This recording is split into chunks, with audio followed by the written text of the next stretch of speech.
바로 아놀드 토인비예요. 문명은 유기체다. 이런 문명 유기체설의 관점으로 펴낸 책이 역사의 연구라는 책이죠. 오스왈드 스팽글러가 누구나 알고 있는 책이지만 서양사의 몰락이라는 책을 1912년에 펴냈는데요. 실질적으로는 19세기 말까지 있었던 많은 현상들을 1912년에 펴낸 거죠. 그래서 서양 문명이 어떤 한계가 있는가를 본격적으로 지적했고요. 그리고 말 그대로 서구사에 해당했지만 서양 문명 전체를 거시적으로 보고 분석한 책입니다. 중요한 사실은 그 이전에 있었던 유기체 이론을 받아들여서 문명은 생성하고 소멸하는 유기체이다. 이렇게 주장을 했고요. 저도 이런 부분에 관해서는 부분적으로 수용을 합니다. 그래서 사유기체설이 아니라 다소 오해가 있을 수 있지만 저는 역사 유기체설이라는 이론을 전개해 왔습니다. 어쨌든 오스왈드 스팽글러는 이 부분에 있어서 문명사에서는 굉장히 큰 획을 그은 인물이죠. 이렇게 슈팽글러를 출발점으로 해서 20세기 전반에 보면은 근대 서양 문명에 대해서는 많은 지식인들이 강력하게 비판의식을 가져요. 그리고 대안을 모색해야겠다. 이런 의도가 반영되면서 일종의 자기 반성을 하게 되거든요. 그렇다면 정의를 거대한 제국이다 또는 도시 문명이다 이런 것들만이 아니라 소규모의 도시도 해당이 되고요. 그리고 촌락들도 문명에 해당이 된다는 겁니다. 소규모의 도시 또는 촌락 이런 것들을 중심으로 해서 이루어진 여러 가지 현상들도 문명의 관점으로 조명을 시작하게 되고 그런 관점에서는 거기서 의미를 찾아냈고 그리고 점점 확장되면서 문명권 설정이 좀 더 유연해지는 것이죠. 이게 실제로 가능해요. 이렇게 계속 지속되면 얼마나 인류의 역사는 긍정적이겠습니까? 실제 낙관적으로 볼 수가 있었겠죠. 우리 인간이 가진 보편적 기준은 딱 하나입니다. 인류의 평화 공존이죠. 이런 것들이 실시가 안 돼요. 왜냐하면 대다수의 사람들, 그리고 소수의 권력자들, 그리고 특별한 의식을 가진 학자들, 이들은 그렇게 바라보질 않는 겁니다. 그리고 결과적으로 인간의 탐욕까지 합쳐지면서 세계가 놀라운 1차 세계대전이 발생한 거죠. 과거에는 전쟁들이 지역적이었습니다. 그래서 이 지역 외에 다른 지역에서는 큰 영향을 받지 않았고 관심이 덜했었는데 이제는 본격적으로 세계 전체가 참여하는 전쟁이 된 겁니다. 직접적이건 아니면 간접적인 간에 이제는 세계든 모든 나라들이 이 전쟁에 관여를 해요. 그래서 우리가 보통 세계 대전이라고 얘기를 하는 겁니다. 당연히 이 전쟁을 통해서 세계는 엄청나게 고통을 겪게 되죠.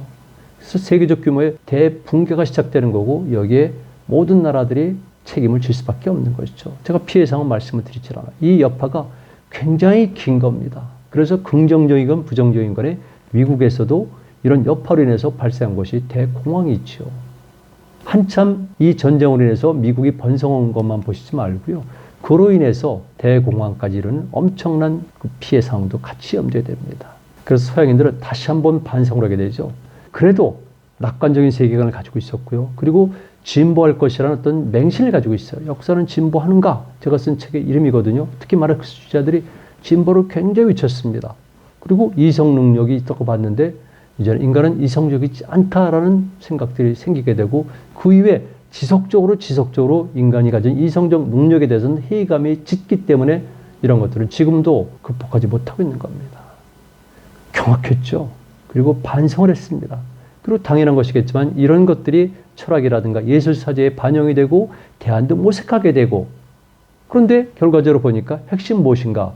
결국은 역사의 문제고 결국 문명의 문제라는 거죠. 그리고 역사 문명 속에서 핵을 이룬 것이 인간의 문제니까 인간의 문제까지 가는 거죠. 그래서 사람들은 다시 생각을 합니다. 문명이 무엇일까? 그리고 문명이 어떤 역할을 하는 것인가? 그래서 새로운 이론들이 등장하게 되는 거죠. 저는 여기서 그 이전에 있었던 많은 사상가들 또는 학자들이 있었는데 지금 이 시대 상황 속에서는 프로이드가 중요하죠. 그가 새로운 장르를 인간에게 제시한 겁니다. 인간의 정신이죠. 심층 무의식이죠. 이런 것들을. 그래서 이제는 또 다른 각도에서 인류 전체를 조망하기 시작한 겁니다. 그래서 겉으로만 보기에는 소박하고 아니면 무식하고 비과학적이고 그리고 삶의 형태가 단순하거나 조악하거나 그랬었는데 바로 이런 이론을 대입시키다 보니까 그들이 가지고 있는 어떤 정신세계, 논리 이런 것들을 주목하기 시작한 거죠. 이거 중요해요. 그래서 프로이드의 이론들이 많은 부분에 오류가 있었지만 이런 것들은 엄청난 의미를 갖고 있는 것이죠. 이런 상황 속에서 소수 인류학자들, 종교학자들이 다시 들어갑니다. 그 이전과는 다른 관점에서 아프리카, 남아메리칸 밀림이라든가 또는 남태평양에 있는 많은 섬들, 중앙아시아 지역의 사막, 초원, 그리고 산들, 그 심지어는 북아시아 일대의 숲 타이거죠. 그리고 빙원까지 가게 됩니다. 이 소수의 인류학자, 종교학자들이 말 그대로 지구의 많은 부분들을 오지 속으로 들어가는 겁니다. 그리고 그 지역에 살고 있었던 소위 원시 미개 부족 또는 소외된 종족들을 관찰하고 그리고 생활하고 분석하는 겁니다. 심지어는 훗날이지만은 마가레트 미드처럼 그 부족의 주장과 결혼할 사례도 있죠. 그 당시 때 사람들이 정말 자기 희생을 무릅쓰고 사명감에 불타서 이런 현장 조사를 한 겁니다.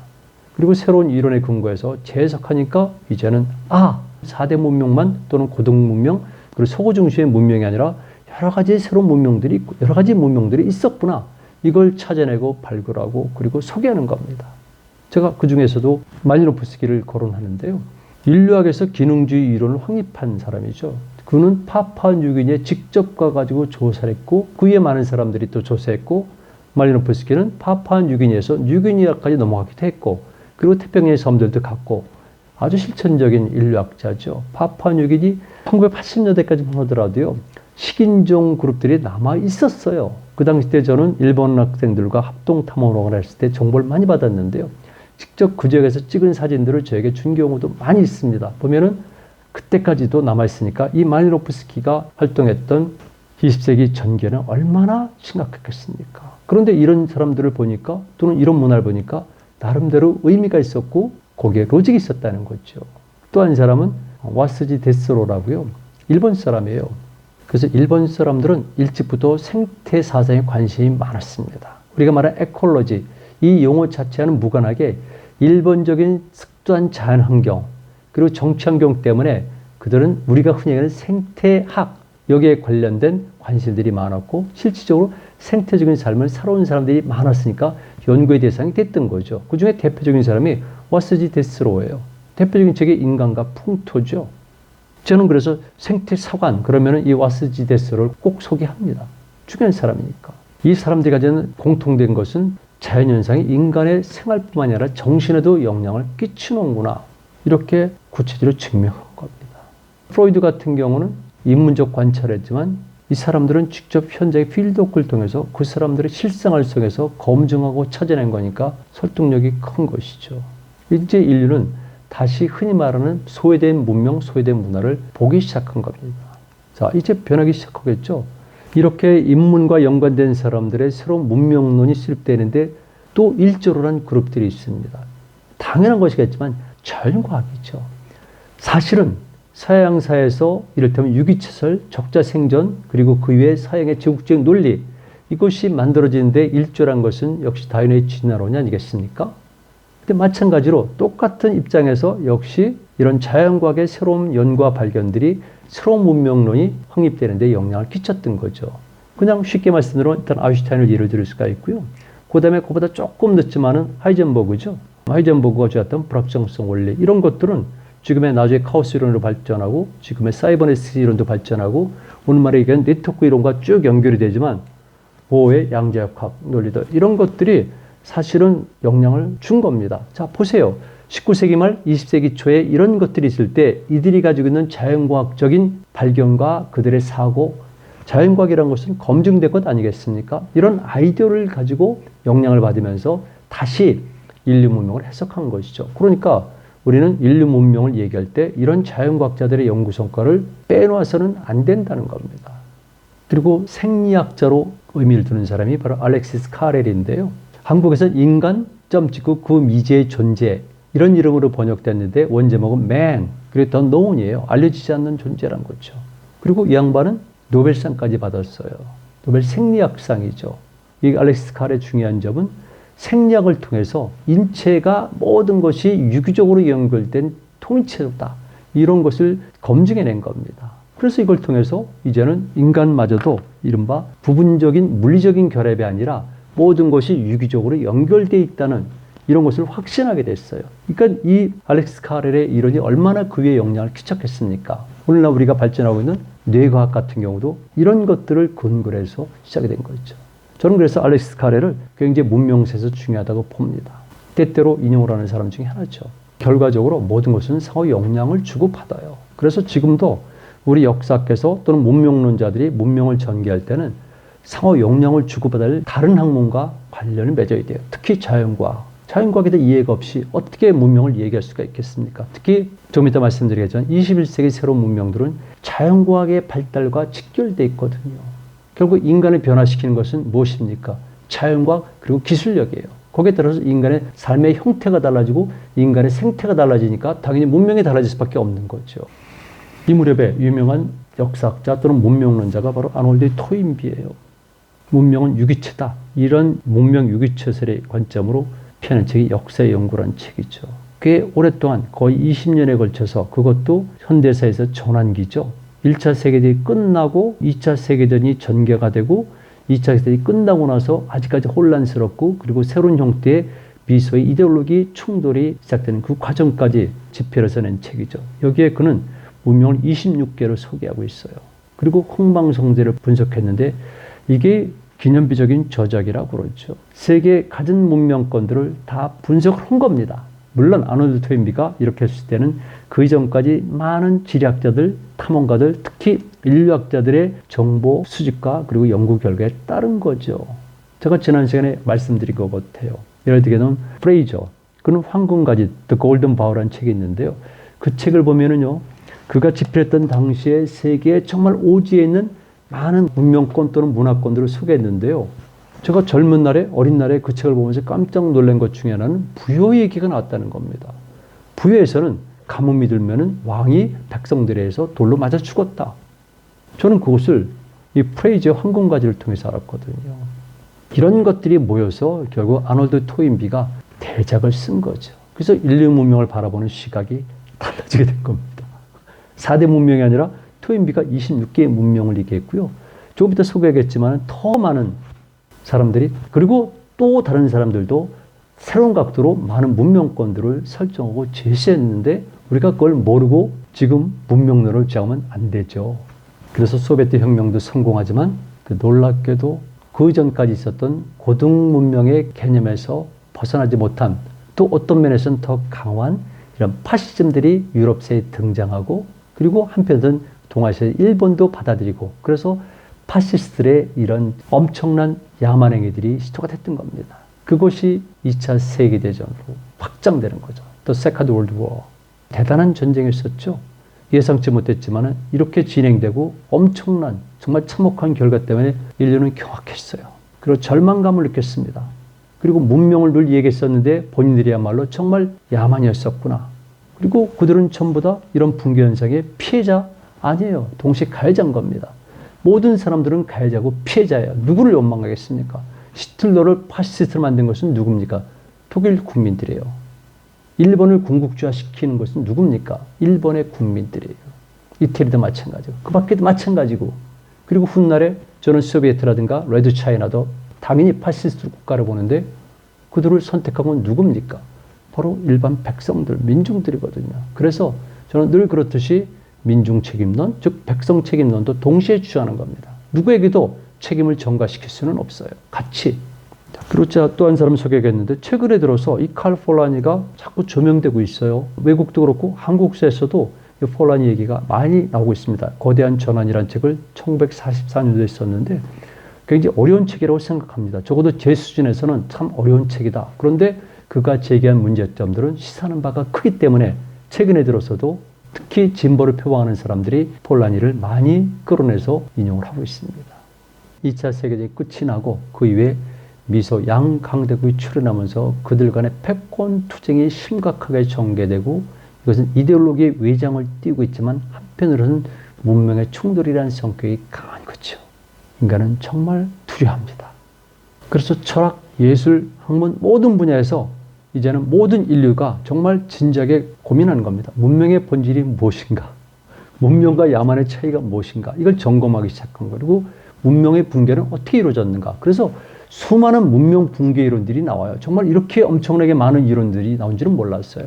저는 물론 당연히 일부만 한 것이고요. 다행히 이 대다수의 문명을 전체를 모아가지고 문명 붕괴의 현상을 종합적으로 축약한 사람이 있어요. 그가 내린 결론은 몇 가지로 축약했는데 도덕성, 인간 자체의 문제를 누구나 빼놓지 않고 거론한다는 사실입니다. 결국은 인간 개체의 문제로 돌아갔죠. 우리 인간 스스로가 모든 권리의 주체이고 책임자입니다. 많은 이론들이 제시가 됐고요. 그리고 연구에도 변화가 생기는 겁니다. 다만 이런 연구들은 붕괴를 가져올 수 있는 그런 문명의 한계 정도를 어떻게 하면 극복할까, 이런 방법론을 자꾸 제시하는 방향으로 변했다는 겁니다. 그래서 지금은 달라요. 여러분들이 알고 있는 것처럼 4대 문명은 고전적 의미의 문명, 흔히 말하는 고등 문명이고요. 지금은 다양한 형태의 문명들을 설정하고 소개하고 있습니다. 그래서 그런 것들이 나오는 과정 속에 있었던 일련의 푸름들을 제가 조금만 소개해드리는데 영향을 끼친 겁니다. 이를테면 엘리아데가 종교학자죠. 루마니아 종교학자 엘리아데가 쓴 샤마니즘을 비롯한 일련의 책들, 그리고 그가 제기했던 성과 속, 아니면 원형과 변형, 이런 것들은 실적으로 비서구권 또는 소수 미개 민족들의, 소수 미개 종족들의 문화, 문명을 이해하는 데 결정적인 단서를 제공했거든요. 그리고 레드클리프 브라운, 그리고 유명한 클로드 레비스트로스입니다. 레비스트로스에 관해서는 제가 더 이상 언급할 일이 없습니다. 워낙 많은 사람들이 레비스트로 주목했고 또 그에 대해서 얘기를 합니다. 저도 대학 때부터 주목해서 제가 쓴 첫 논문이 구조적 분석을 통한 단군 신화의 연구였었는데요. 그때 기본적인 아이디어는 바로 레비스트로스의 여러 가지 생각이었습니다. 이양 대립의 문제, 구조란 문제, 그리고 신화서의 분석 등등이었었습니다. 레비스트로스는 문명사에서 큰 영향을 끼쳤는데요. 그는 직접적으로 현장에 간 사람입니다. 특히 브라질의 밀림 속에서 인디언들과 생활을 관찰을 했고요. 그 책의 결정자가 슬픈 열대라는 겁니다. 문학적 재능도 특이했기 때문에 아주 문학적으로도 뛰어난 책이죠. 야생의 사고라든가, 그리고 인간은 식인종이다, 이런 책들은 정말 큰 반향을 불러일으켰습니다. 많은 사람들이 높이 평가했고, 그래서 우리나라에서도 레비스트로를 초청한 적이 있어요.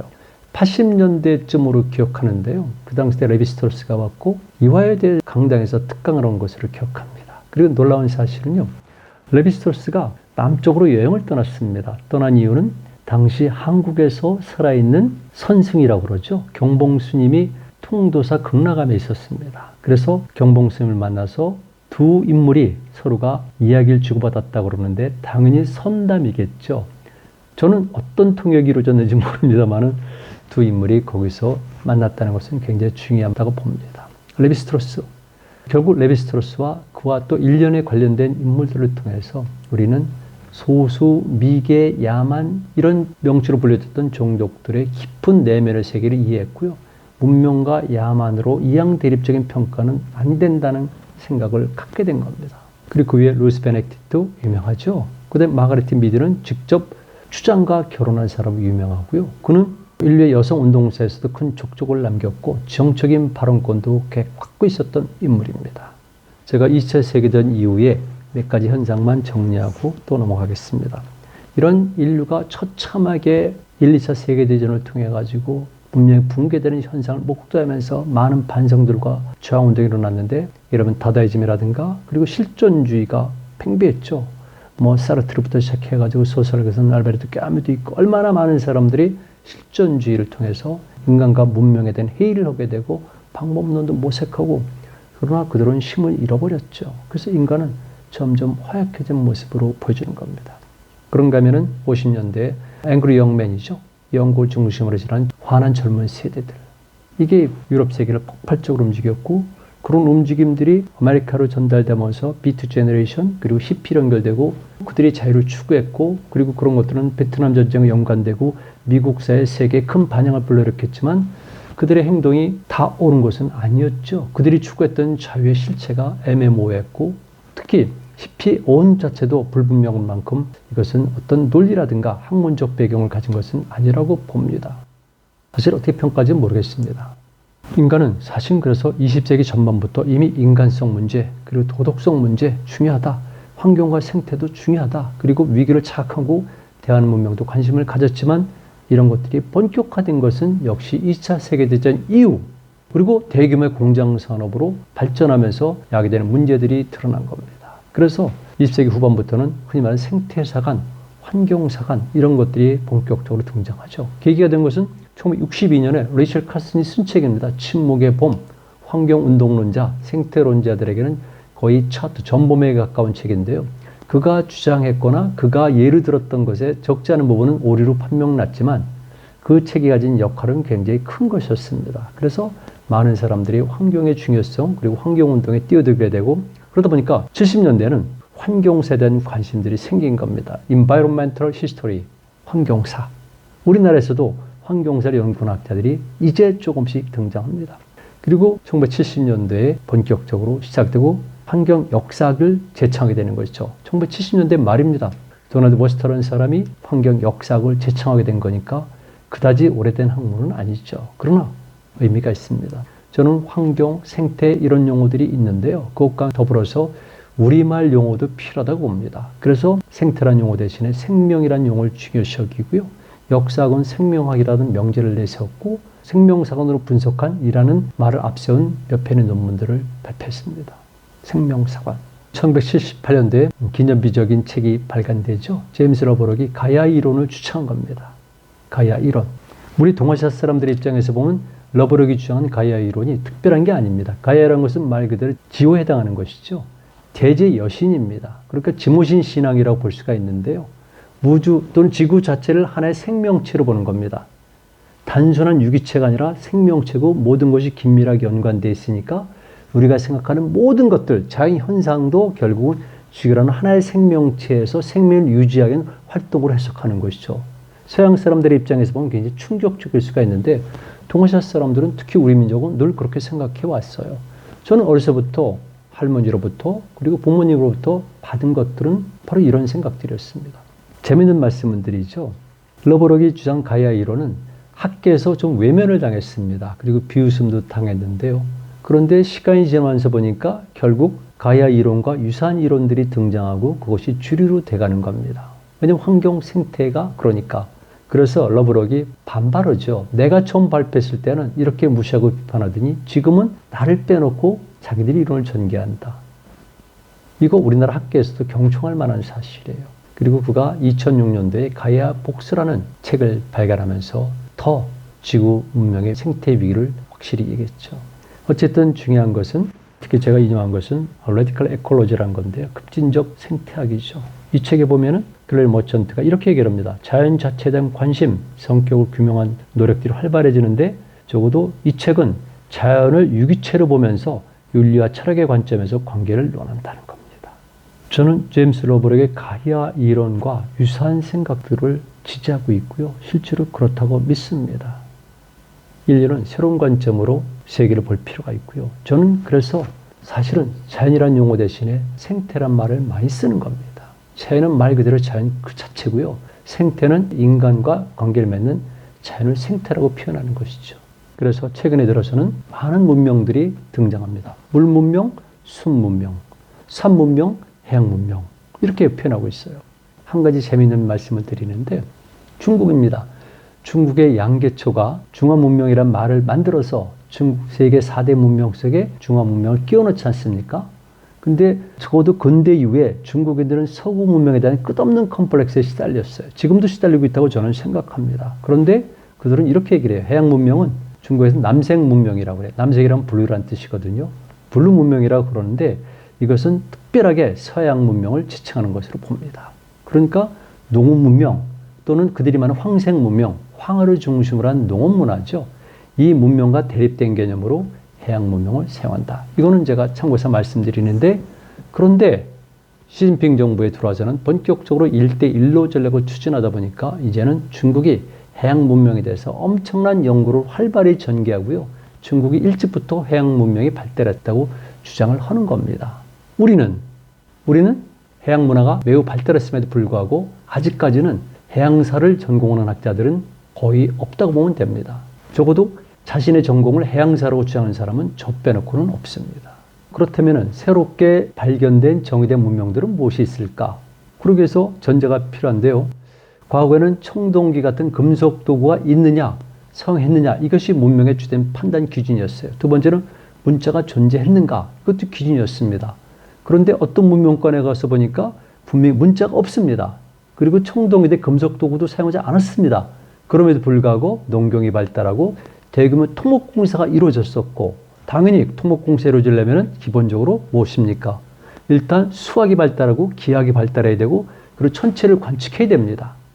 이런 것들이 발달했어요. 어떻게 해석해야 됩니까?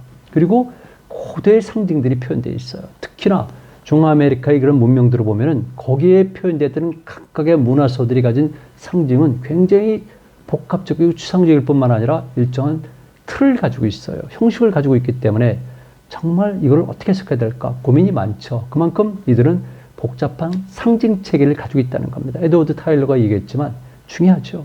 그리고 한편에서는 정권도 강력했기 때문에 여러분들이 익히 아는 것처럼 세크리파이스, 즉 희생지, 인신공양도 많이 이루어졌지 않습니까? 그 증거들도 남아있고 그리고 그들은 거대한 도시를 건설했어요. 그렇다면 통상적으로 얘기했던 고전적 문명의 기준으로는 판단할 수가 없죠. 이를테면 테오티우칸 엄청난 문명이죠. 그 피라밋은 엄청나게 거대한 겁니다. 기원도 오래되고 이걸 어떻게 해석해야죠? 아즈텍 문명, 마야 문명, 잉카 문명 이런 것들이 이제는 문명으로서 스스럼없이 사용되고 있는 겁니다. 그 밖에도 스키타이 문명 이거는 북방 초원 유목 문명 쓰는 경우도 있고 아직 일반화되지는 않았죠. 그러나 당연히 여기도 문명이라는 용어를 써야 되고요. 그리고 나아가선 타이가지대라든가 툰드라지대에 있었던 좁은 소수 종족들의 문화지만 또 광범위한 범위에 포함되어 있었고 장기간 지속되어 있기 때문에 어떤 형태로든 간에 문명이라는 용어를 붙일 필요 있다. 이게 제 생각이에요. 동시에 그런 기준을 적용한다면 태평양이라든가 동남아시아에서 있었던 해양 문명들도 하나로서 유형화시켜서 설명할 필요가 있죠.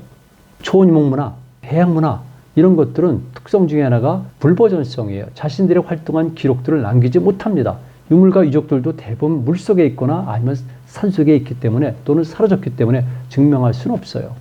그러나 그 대신 그들이 가지고 있는 문화가 있습니다. 그렇다면 그런 문화에 숨겨진 내적 논리들을 파악하면서 하나의 문명권으로 설정하는 작업도 그들에게도 그리고 많은 사람들에게도 필요하지 않을까 생각합니다.